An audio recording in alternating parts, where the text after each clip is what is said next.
Tahukah kamu bahwa media cetak itu adalah media informasi pertama loh di dunia? Dulu sebelum adanya media cetak, semua informasi tersampaikan lewat lisan. Produk-produk tulisan pun dibuat dengan metode disalin dari satu buku ke buku lainnya. Wah, keren banget ya. Kegiatan pencetakan mulanya dilakukan pada abad ke-7 atau 618 sebelum Masehi di Cina.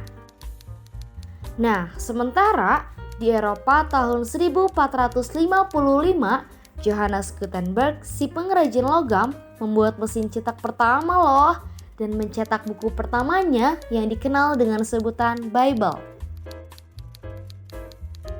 Lanjut di tahun 1457, Fast and Schoeffer mencetak buku berwarna untuk pertama kalinya.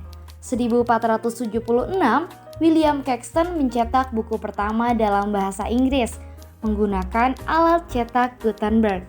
Hingga tahun 1605, koran pertama kali berhasil dicetak dan dipublish. Sementara, majalah baru terbit di tahun 1690 di Jerman. Lalu tahun 1731, terdapat majalah modern yang bernama The Gentleman's, dipublish pertama kali di Inggris. Nah, pada tahun 1819 dan 1846, mesin cetak buatan Gutenberg berevolusi dengan model baru yang dikenal sebagai rotary printing press dan cylinder press. Hingga penemuan mesin ketik ada di tahun 1950 sampai 1970. Lalu setelah memasuki era modern, dimulai dengan banyaknya perusahaan surat kabar yang menggunakan komputer sebagai alat produksi koran. Gak hanya sampai di situ teman-teman, teknologi pun ikut berperan dalam mempengaruhi perkembangan media cetak. Sekitar tahun 1990-an, para jurnalis mulai menggunakan laptop dan internet untuk menyebarkan berita ke seluruh dunia. Lalu, di tahun 2000, surat kabar bisa diakses secara digital. Tapi sebentar, bagaimana dengan nasib media cetak? Eits, tenang aja kok, eksistensi media cetak masih ada, namun posisinya berada di bawah media sosial. Menurut data yang dilansir dari Databox, konsumsi media cetak ini memiliki persentase di bawah 15% bersanding dengan radio. Sementara media sosial memiliki persentase tinggi sebesar 76%. Diikuti oleh televisi sebesar 59,7% dan berita online dengan persentase sebesar 26,7% pada tahun 2021. Dari data tersebut, kita bisa berasumsi bahwa media digital kerap menjadi pilihan yang digunakan dalam mengakses informasi. Lalu, kenapa itu bisa terjadi?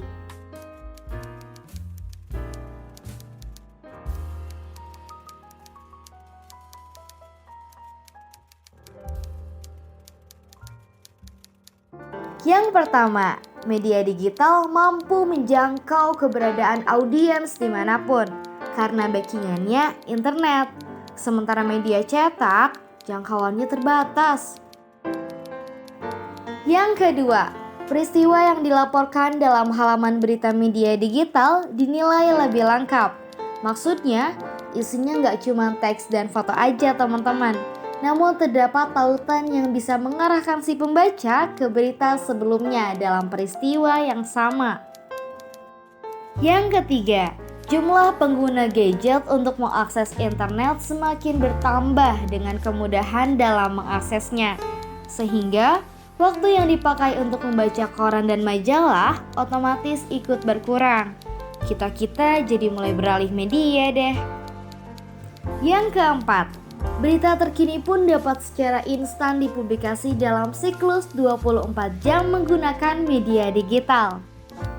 Meski demikian, internet itu hadir sebagai pelengkap bagi media lama. Jadi, media cetak sampai saat ini masih dibutuhkan. Koran masih menjadi pilihan bagi pembaca tradisional yang tidak terbiasa dengan perkembangan teknologi informasi. Pembaca yang lebih mempercayai nilai aktualitas dalam media cetak dan pembaca yang lebih nyaman memegang halaman berita fisik dibanding digital. Jadi, semuanya balik lagi tergantung pada perbedaan selera seseorang dalam peroleh informasi. Artinya, media cetak nggak bakal mati sia-sia di tengah gempuran media digital. Keduanya akan hidup berdampingan. Bahkan media cetak bisa ikut memanfaatkan internet seperti merilis kembali berita yang dimuat di koran ke dalam situs web agar tetap berada di benak masyarakat dan beritanya tetap dapat dikonsumsi. Strategi ini juga bisa digunakan untuk ajang promosi dan mengundang profit tambahan bagi media cetak. Nah teman-teman, kita udah kenalan nih kan sama media cetak, media informasi pertama di dunia. Terus sempat ngelirik dikit nih gimana kehadiran media cetak sampai saat ini.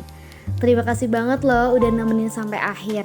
Kami kelompok 7, pamit undur diri ya. Dah.